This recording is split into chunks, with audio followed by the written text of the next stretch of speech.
today we're working on an '06 Dodge Ram, and we're going to replace the driver's side rear tail lamp circuit board. Now we've got our new unit here. I noticed it actually came with 4 new screws, which are going to be nice because that'll help attach it to the housing. First things first, we need to remove the assembly from the truck. So I'm going to take my T20 Torx driver, and we've got 2 screws coming from the inside of the truck bed. And so we will remove both of those, get them both out, and now we are going to simply remove the unit from the truck. Okay, so once the screws are out, and we just basically pulled straight outward.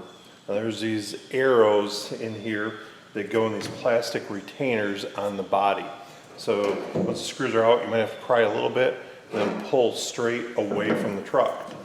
Now we've got our electrical connector here, and we've got a little bit of a locking tab here. So I'm just going to take my straight pocket screwdriver to help release that tab, and then I'm going to squeeze on this a little bit, and sometimes it takes a little bit of an effort to get that off there.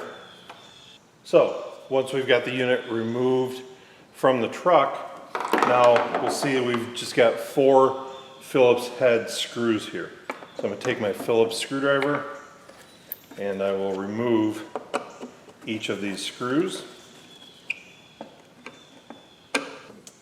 Once the screws are removed, I can simply separate the unit, and now we're going to find that there's quite often going to be some corrosion built up in here, making some dirty contacts or poor contacts with the bulbs here, and that's very much the case with all this. So I'm going to discard this complete assembly. I'm going to start over with 3 brand new bulbs with my new unit here.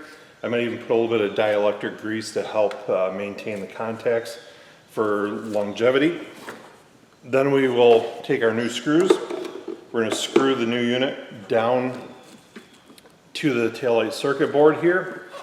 We'll make our electrical connection and assemble the whole thing back into the truck, and obviously verify that all of the lights work properly. Hopefully now you understand what it takes to replace a taillight circuit board on an '06 Dodge Ram 2500.